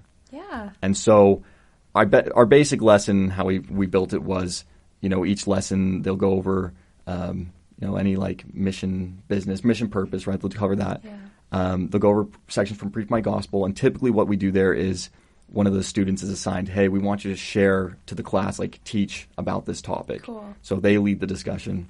Then we go over the Adjusting to Missionary Life booklet, right? All the mental health. That book. Yeah. Yeah. So we go over that, make that a big foundational piece. Then we usually have a spiritual lesson following that, and that spiritual lesson's typically pulled from the attributes of Christ. So we pull a lot from that. Yeah. What else? We pull from Book of Mormon scriptures, the handbook. So like we talk about obedience. So once again, just really layering, not necessarily on teaching, but about what is it being a missionary? What is the gospel? What is it like sharing your testimony? What attributes of Christ can we pull from in our service? So really emphasizing on those kind of foundational pieces. For sure, because I think that service missionaries are kind of like put behind the scenes per se, and so they feel like, well, because I can't go leave my home and proselyte, then I'm not worth being front and center, which is really sad. Yeah. But they are, like they do so much for the church, and I mean, I know in my mission, the month that I left, the church is starting a new program where the service missionaries are working with the proselyting missionaries in their stake, which I think is really cool. So they come and teach with the missionaries, which I never experienced, but I think that's really awesome. Has it been a weird transition to the new Preach My Gospel at all? Or has it been pretty seamless? A little bit. I mean, a lot of it we were using specific sections, and those haven't shifted too much. So we've been trying to kind of adjust for it. The lessons just kind of smushed together a little bit, right? I haven't read through the whole thing, but and because our lesson plan too is we will have our facilitators, and that was the other cool part too. All of our facilitators, our teachers, they're all service missionaries. Oh, cool. Yeah, so that's one of their service assignments that they serve at. Dang, okay, nice. And then our entire admin team that runs and sends the emails, all the operations, they're all service missionaries too. Okay. So everything's service missionary run and driven. But in the lesson plan, well, we didn't have a budget, so.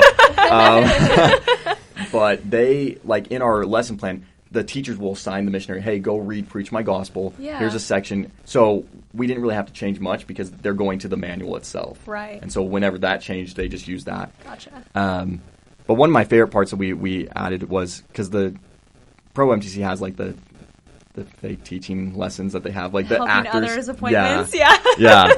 And so what we did was we would have them get in groups of 3, and we'd tell them, hey, we want one of you to be an investigator, right, or a non-member who doesn't know anything about the church. The other 2, we want you to be at your service assignment. And just like if you're at a service assignment, packing boxes, loading food, you've got a badge on, they're going to ask questions about you, and you need to be prepared for if they ask you, what's with the tag? Why are you here? What are you doing? You're so young. Why are you at a food bank? Well, what are they allowed to say? Because isn't it a rule that missionaries can't share a lot when they're at service opportunities? That's how it was for us, at least. Yeah, so they're not supposed to go out and proselyte, not supposed to go try and teach the lessons. Right, okay. So we'd always tell them, this is an opportunity for you to share who you are and bear your testimony about what you know. Because what we looked at was, one, the whole separation of, well, this is teaching, this is service.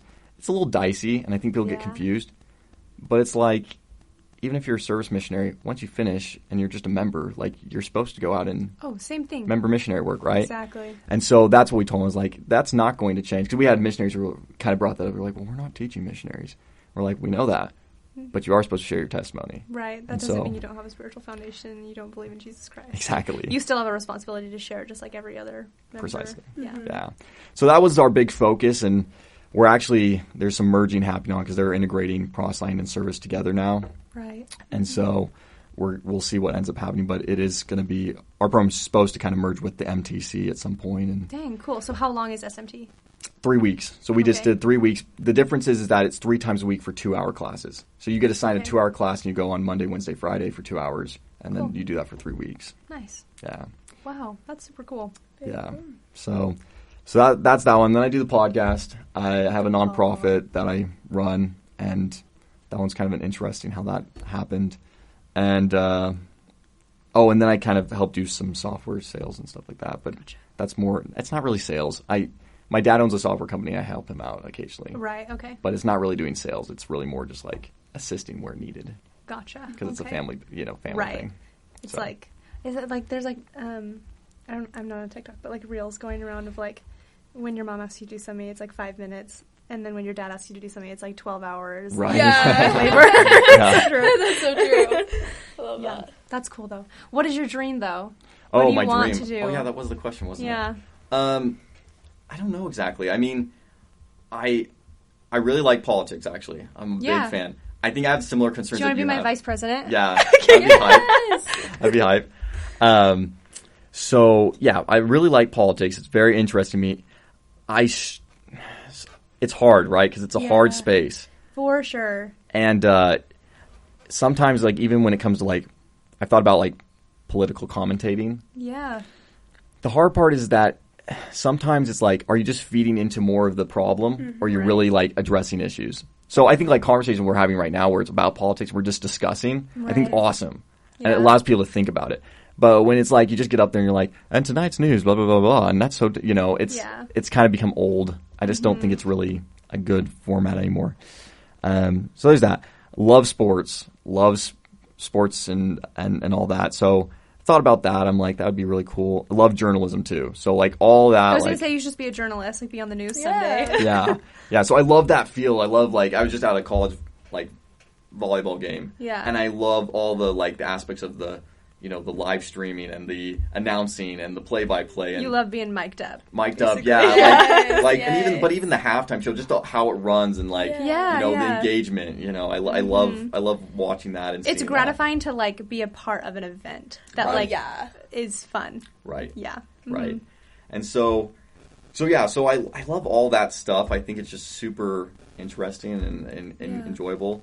But then I'm also, like, I didn't know I was passionate about, but I'm super passionate about resiliency and, like, mental health. Yeah. And so that's where that nonprofit is kind of gone, and we're working on projects with that. So some of the things I'm doing now currently were things I probably wouldn't have expected to do, but I've kind of grown a passion for it.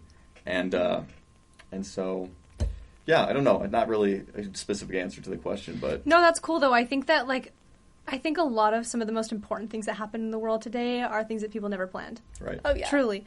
Like, I can't think of a single person who was like, yeah, when I was 6, I just knew that I wanted to run this specific random company that I'm running right now. Mm-hmm. And I planned and I did this step and this step and this step. It just doesn't happen. Yeah. But they do important things, so that's cool. Yeah, I think one thing that I've always... And you got to have a plan in some ways and take action with it, right? But one thing... And I tell... the missionaries in the SMT, we tell them this a lot, because a lot of them come home and they're like, why am I here? And why did I come home early? And why this? Why that? And I always tell them, I was like, there's going to be lots of moments in your life where you don't have a why or a specific why. And the best thing you can do is turn to the Lord and go, I don't know why, but because I love my Savior, He's going to be my why. Mm-hmm. Yeah. So whatever He needs me to do or expects me to do, and I got that question a lot when I did the senior service mission, was like, why are you doing another year of service? Like, you already did your 2 years. Like, move on with your life. Yeah. It's not worth it. You're not getting paid. And my thing was like, I don't know why I'm doing it, but I feel like I was supposed to. Yeah. And so when I didn't understand why, I was like, I just got to put that on the Savior and go, he's my why. Yeah. You know? And I'm so, gonna do it because I know that he's got it. right. Yeah. And I don't know where it's leading, but I know he's going to have my best interest at heart. Right, So- exactly. I think that's the coolest thing about. Oh, sorry. No, go, please, Sorry. please. No. I think that was something I was thinking about today. Is just like, I think the coolest and most amazing part about like being someone, not even just like part of our church specifically, but being, you know, dedicated to a religion is like, or just like being a Christian is just trusting that not everything in your life is on you. You have a Savior that knows you better than you know yourself, and you're able to, like, there's less of like a daunting like dread of like, what will my life be? And it's like, if I just do the next right thing that he wants me to do, eventually, like, I know and I have that security that it will end wherever I need to be. Right. One of my So- favorite quotes, it's such a cheesy one, but I think it's so true. Yes. I don't even know who said it. It was probably an apostle or something. But they said, pray like it depends all on him and work like it all depends on you. Ooh, that's a good one. Which is so true, because I think that a lot of times in our life we're put in situations where we're like, I have no idea what I'm doing. I have no idea where I'm going. I don't know why this has happened. But if you just get to work and you just try your best, even if you don't even feel like you're going in the right direction, you'll get there someday because there's somebody who has control of everything, who has all power, who is working in your favor. And I think that can be a really scary thing of like thinking, well, maybe I'm not going the right direction in my life, but you really always are. Yeah. We all take detours, but if you have a spiritual connection, if you have that foundation, if you're trying to be connected with Heavenly Father, you're going to go in the right direction, even if it doesn't feel like it sometimes. And I think I learned a lot on my mission of like, you know, you hear the phrase work smarter, not harder. Yeah. A lot. Like, agreed, but also disagree. I think a lot of times when you just work, even if you're maybe not working as effectively, like if you sat down and really thought about it for like 12 hours, you'd come up with a more effective way. Yeah. But if you just work, results will happen. It happened to us all the time. Like my companion and I would be like, maybe we should have a really good planning session today. So we'd like sit down and plan for hours, and we would have like very meticulous plans of how we were going to do things. And it just never worked out the way we wanted to. But if we were just like, you know what? We're not even going to think about it. We're just going to go slam some doors for 3 hours. Yeah. And we did. We would pick up like 4 news. Right. Like the Lord just, loves effort. The Lord loves effort. And Exactly. recognizes that more than And I think anything. that it can apply to everything in life. That I hear people say all the time, like, oh, like, I'm unemployed because I can't find a job that will pay me this much money. Or I don't have... I'm wasting all of my money paying rent because I can't find my dream house yet. Like, they're always expecting something more. And it's like, no. Stop expecting more. Do what will work for you right now. Like, I'm freaking working at Edible Arrangements right now. That's not my dream career. That's not? What? You know You what? don't wanna work Now at that Edible? you say it could be, no, like it's like obviously not. And maybe I could, if I searched a little harder, I could have found a job that's more directed towards my future. Right. But I need to make money, and I was able to get that job quick. Right. And it works for me, and at least I'm employed. You know. So Can't relate. girl, we'll hook you up.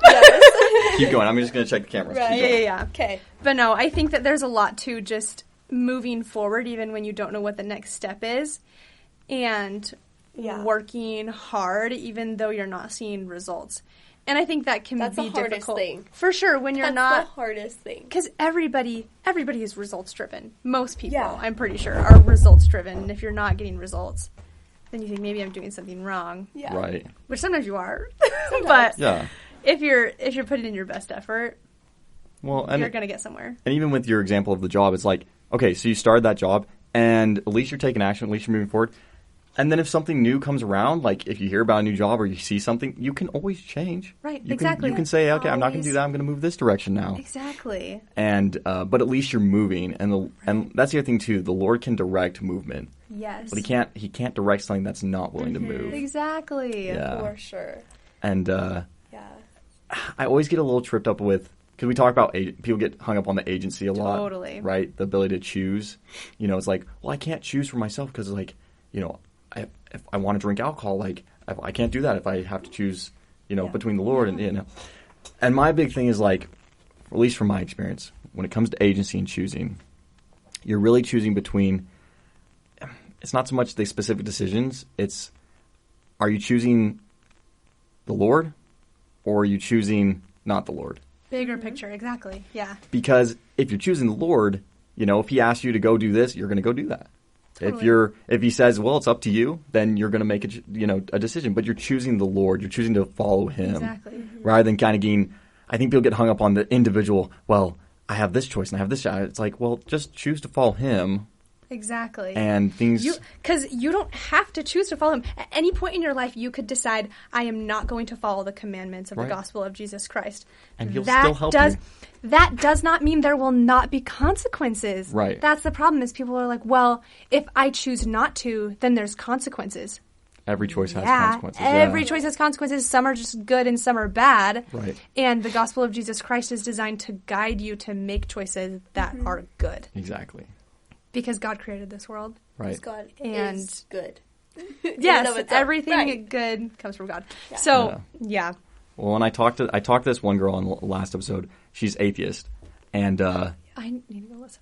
and yeah, Have you started to listen to it? it's Yeah. coming out next week, so that's exciting. Yes. And it was very interesting because she was sharing her experience and how she felt like when she had God in her life was worse, and now that she didn't, she felt like it was improved, and like she felt like she didn't have, like she needed to rely on herself and not God, and that was what was tripping her up. Mm-hmm. And whatever her reasoning was for why she feels that way, she has her reasons, and we didn't get into we weren't trying to bash or anything. We just kind of shared thoughts and ideas back and forth.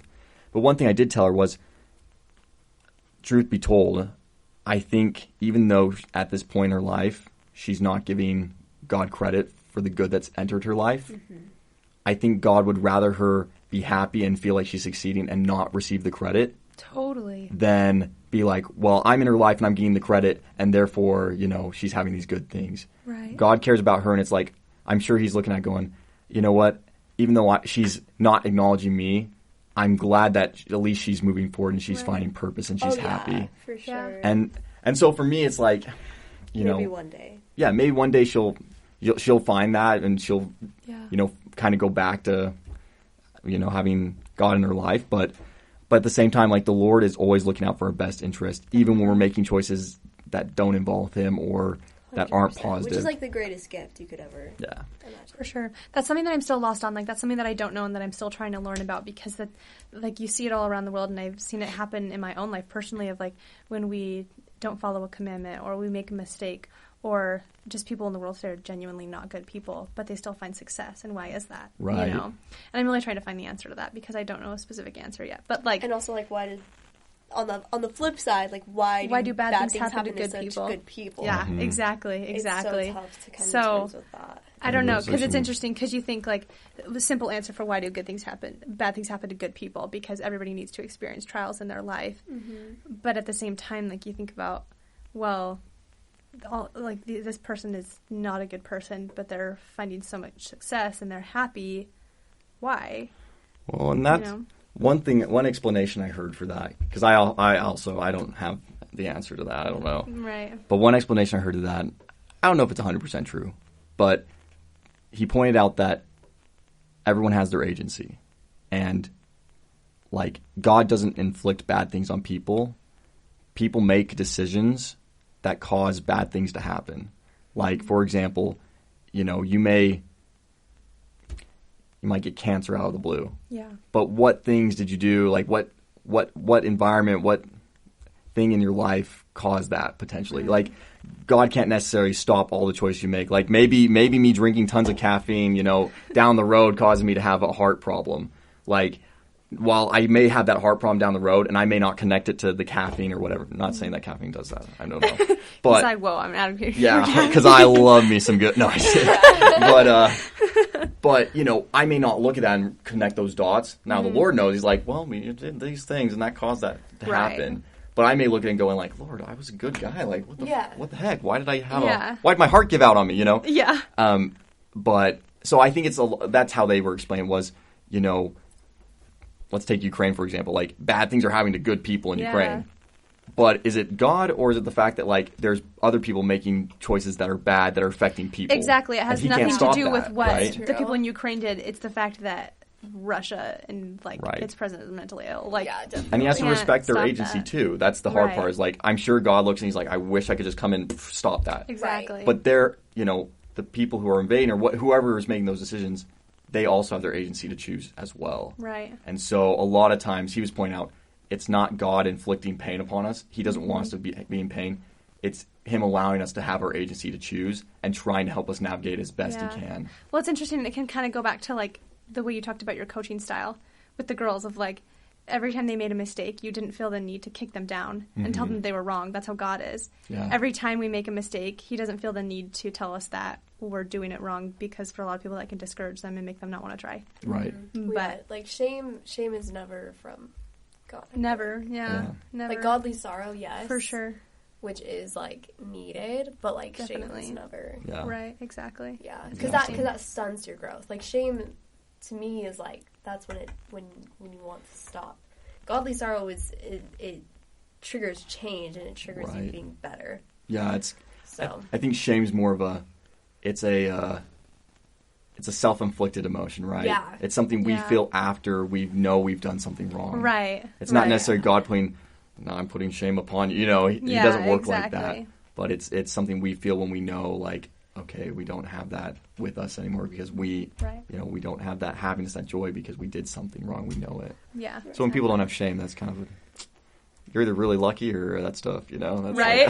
like So true. in some cases. Yeah. Well, we have had an awesome chat. I This feel has like been interesting for sure. we touched a lot of topics, but I feel Yeah. like it's been super fun and engaging. And This is fun. And so, any last bits of wisdom, anything you guys would want to share, or even anything going on you want to plug? You plugged that one group. yeah, What was that group called again? Happiness Project. Happiness You Project. can follow them on Instagram, or you can visit their website, Right. happinessproject.com. Very nice. Yep. Do you have an Instagram for when you're president? Yeah. On Instagram, I'm olivia.hannalore. Like your pronounced hair Hannah. Instagram. Oh, yes, I have a hair Instagram. Oh, you do hair? I do hair. We didn't talk about that. Oh, yeah. So, Arm. I'll talk about that for like 60 seconds. Yeah, that's totally fine. Okay, yeah. So, like, I'm going to college and whatever, but in high school, I did EVIT, and so I was super close to getting my cosmetology license, and I was going to, before my mission, just get a hairstylist license, then I wasn't able to because they scheduled me to test on the day that I entered the MTC, which was super cool. And so I didn't have enough hours anyways to become a full cosmetologist, so I'm back in school right now over at EVIT, Monday through Friday, 8 to 12. If anybody wants to come get their hair done, She Yeah. did mine today. come. Good I job. did Let's give her a go. little haircut, Keep going. I'm and just yeah, gonna make sure the camera's still working. Keep going. because otherwise I just sit there and do nothing. So come get your hair done by me. It'll be super fun. It'll be good practice for me. But yeah, that's just something that I'm doing to make money and put me through college. Have as backup. So Nice. when I'm president and cutting my cabinet's hair. Yes, sir. There we go. But yeah, good times. Okay, get your haircut. That's my Make it plug. happen. Book with me. Book with Book with me. Let's chat. Let's chat. Talk politics. Get your haircut. Seriously, Yes. and we will. Politics And we and will. boys. That's There what you we go. talk about when we do hair. Man, I gotta pull up. Yeah, Yeah, give it to you. get my haircut. Seriously, we'll talk about all the boys. All the boys. Yeah, all the boys. Yeah, Yeah, you can perfect. talk about the basketball girls too. Oh, yeah. Yeah, yikes. Moving on from that one. Shift my papers. All right. Well, thank you guys. I appreciate you coming on. Yeah, We'll thanks for have having to us. do it again.